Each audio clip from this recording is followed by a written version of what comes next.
नमस्कार। आज हम अध्ययन करेंगे ओरिजिन ऑफ स्पीशीज़ के बारे में। जाति उद्भवन या स्पीसिएशन का अर्थ होता है एक जाति से अलग अलग जातियों का निर्माण होना। हम जानते हैं कि प्रारंभ में पृथ्वी पर जीवन नहीं था।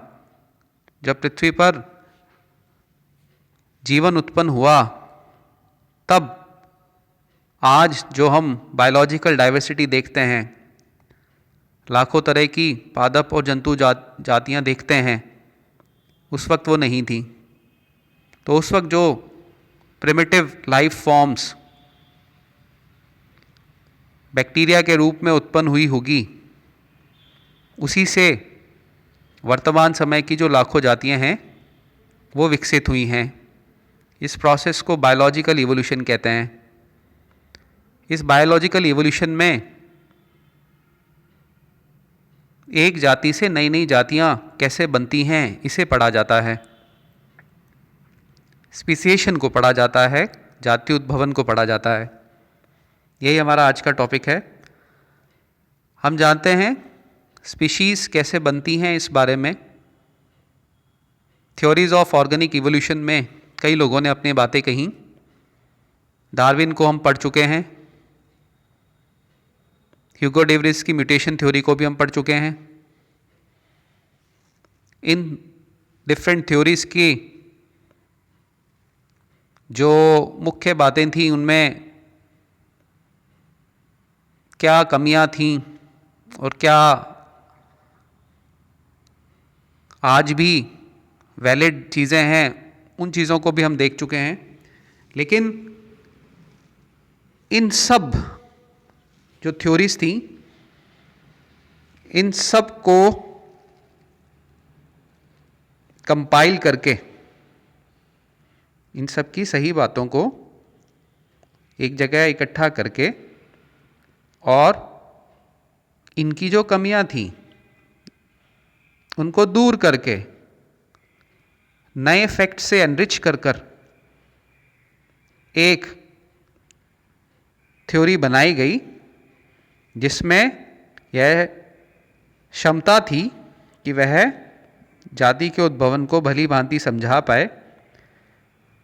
उसे ही हम मॉडर्न सिंथेटिक थ्योरी, जैव विकास के आधुनिक संश्लेषणात्मक सिद्धांत के रूप में जानते हैं।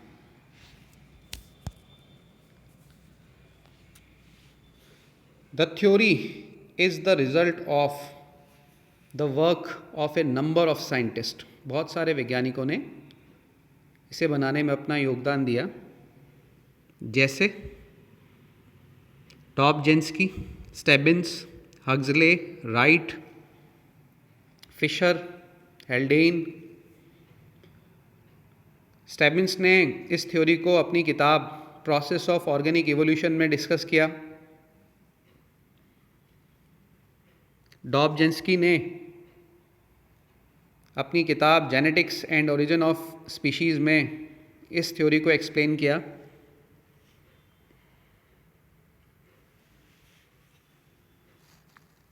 तो modern synthetic theory origin of species को समझाने की कोशिश करती है। इसमें एक मुख्य बात जो हमने ध्यान रखनी है वो ये है कि यह थ्योरी इवोल्यूशन का आधार पॉपुलेशन को मानती है, ऑर्गेनिज्म को नहीं मानती।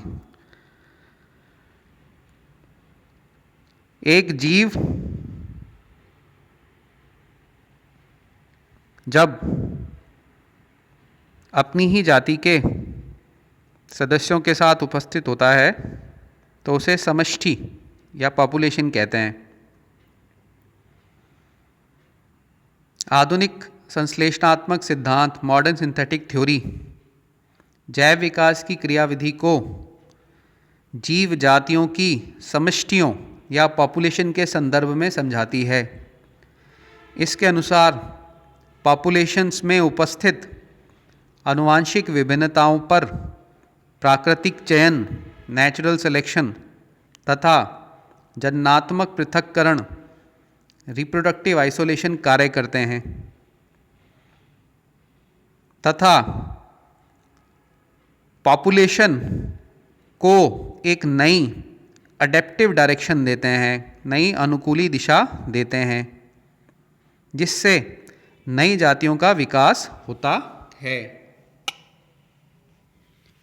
According to this theory, new species can not only be developed or evolved by the presence of variable genotypes. Two factors are required: natural selection and reproductive isolation. Natural selection guides different population into different adaptive directions, and reproductive isolation between them due to geographical barriers leads these directions to evolution of new species. इस सिद्धांत को 5 मुख्य प्रक्रियाओं के द्वारा समझाया जा सकता है। जीन उत्परिवर्तन या जीन म्यूटेशन, गुणसूत्रों की रचना और संख्या में परिवर्तन, changes in number and structure of chromosomes, अनुवांशिक पुनर्संयोजन, जेनेटिक रिकॉम्बिनेशन, प्राकृतिक चयन नेचुरल सिलेक्शन, जन्नात्मक पृथक्करण रिप्रोडक्टिव आइसोलेशन। जाति विशेष के किसी एक सदस्य के सारे जीन मिलकर इसकी जीनी संरचना या जीन प्रारूप जीनोटाइप बनाते हैं।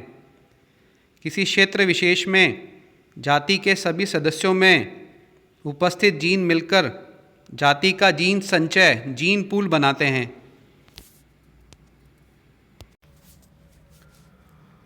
उपरोक्त 5 प्रक्रियाओं में से पहले 3 जो प्रोसेसेस हैं वो जीन संचय जीन पूल के व्यक्तिगत जीनी संरचना में विभिन्नताएं बढ़ाने के लिए उत्तरदायी हैं।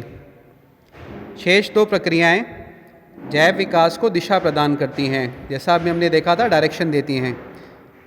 इसके अतिरिक्त 3 अन्य प्रक्रियाएं भी वेरिएशंस बढ़ाने की मूल प्रक्रियाओं में सहायता करती हैं।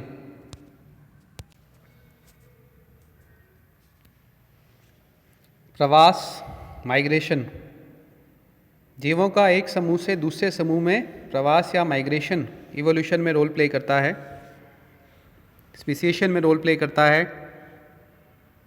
संकरण हाइब्रिडाइजेशन, उपजातियों जातियों और संबंधित वंशों के बीच जनन स्पीसीएशन के लिए रिस्पॉन्सिबल होता है।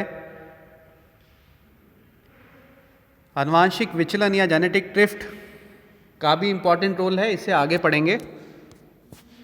तो जो मुख्य फैक्टर्स हैं वो ये स्लाइड मेंशन कर रही है: genetic variability, gene migration and gene flow, natural selection, isolation, genetic drift.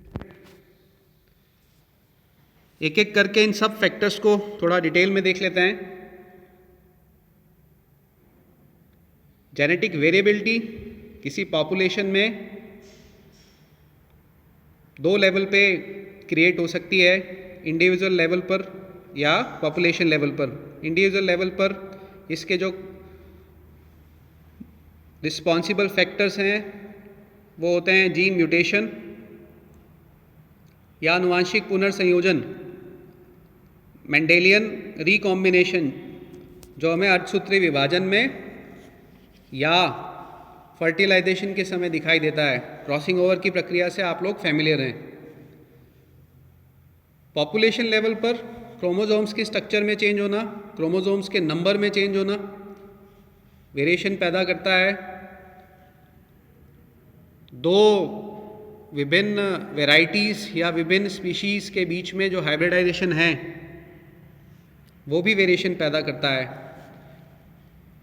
इस प्रकार जो जेनेटिक वेरिएबिलिटी पैदा होती है ये बहुत सिग्निफिकेंट होती है, क्योंकि natural selection in genetic variations को सेलेक्ट कर लेता है जिनकी एडेप्टिव वैल्यू होती है ऑर्गेनिज्म के लिए या पॉपुलेशन के लिए, और इसी को आगे फ्यूचर के अंदर नई स्पीशीज़ के अंदर डेवलप किया जाता है।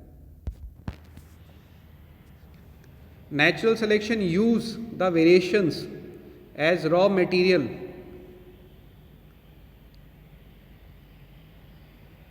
नेचुरल सिलेक्शन काम कैसे करता है?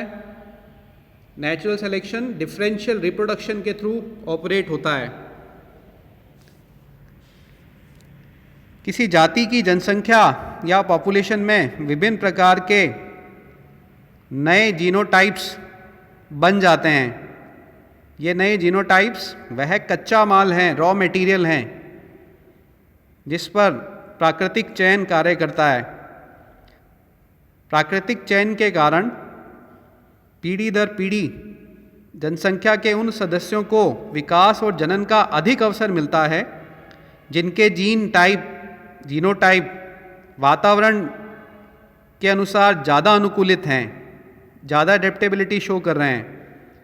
और वो क्यों कर रहे हैं ऐसा? क्योंकि इनमें अधिक क्षमता वाले जीन्स हैं। इस प्रकार प्राकृतिक चयन से पीढ़ी दर पीढ़ी अनुकूलन में लाभदायक लक्षणों के जीन्स की संख्या बढ़ती जाती है। इस प्रोसेस में आइसोलेशन या पृथक्करण का भी महत्वपूर्ण योगदान है। प्रत्येक जाति की उत्पत्ति किसी क्षेत्र विशेष में होती है। जैसे जैसे इस जाति की आबादी या पॉपुलेशन बढ़ती है, इसका विस्तार चारों ओर होता जाता है। भौतिक अवरोध, फिजिकल बैरियर्स जैसे नदी, पर्वत, सागर आदि इस जाति की जनसंख्या को कई क्षेत्रों में बांट देते हैं, अर्थात उनका ज्योग्राफिकल आइसोलेशन कर देते हैं, भौगोलिक पृथक्करण कर देते हैं। धीरे धीरे प्रत्येक जनसंख्या, प्रत्येक पॉपुलेशन अपने क्षेत्र की वातावरणीय दशाओं के अनुसार अनुकूलित होकर बदलने लगती हैं। हजारों लाखों वर्षों में ये इतनी बदल जाती हैं कि इन पॉपुलेशन के सदस्यों के बीच अब जनन होना संभव नहीं रह जाता। ऐसा जननात्मक पृथक्करण, रिप्रोडक्टिव आइसोलेशन, पृथक जातियों के निर्माण के लिए रिस्पॉन्सिबल होता है। इस प्रकार एक ही जाति से कई नई जातियों की उत्पत्ति हो जाती है। अब इन सब बातों के बारे में कुछ हद तक पहले के जो साइंटिस्ट थे उन्होंने भी बताया था, लेकिन एक ऐसी चीज़ थी जिसके बारे में किसी ने कभी बात नहीं की थी, जेनेटिक ड्रिफ्ट या आनुवांशिक विचलन। इसे और समझते हैं। कभी कभी किसी बड़ी आबादी या समूह का एक छोटा भाग मुख्य समूह से पृथक हो जाता है, या किसी बड़े समूह के अधिकांश सदस्य किसी नेचुरल कैलेमिटी, प्राकृतिक आपदा, महामारी, बाढ़, अकाल, सूखा या शिकार आदि के कारण नष्ट हो जाते हैं। ऐसी स्थिति में शेष बचे छोटे समूह या सदस्यों में मूल समूह बड़ी आबादी का पूरा हिस्सा नहीं होता। उनमें वो कंप्लीट जीन पूल नहीं है, जीन संचय नहीं है जो कंप्लीट पॉपुलेशन में अवेलेबल था। कई जीन्स बिल्कुल नहीं होते तथा कुछ की प्रतिशत बढ़ जाती या घट जाती है। जीन संचय, जीन पूल में इस प्रकार की हुई विभिन्नता को जेनेटिक ड्रिफ्ट कहते हैं। डार्विन जो सिर्फ नेचुरल सिलेक्शन को जिम्मेवार मांगता था इवोल्यूशन के लिए, बाद में पता चला कि बहुत सारी स्थितियों के अंदर सिर्फ नेचुरल सिलेक्शन ही जिम्मेवार नहीं होता इवोल्यूशन के लिए। जेनेटिक ड्रिफ्ट की वजह से ऐसे जीव भी चुन लिए जाते हैं जो उस जगह विशेष के लिए ज़्यादा अनुकूलित तो नहीं है, लेकिन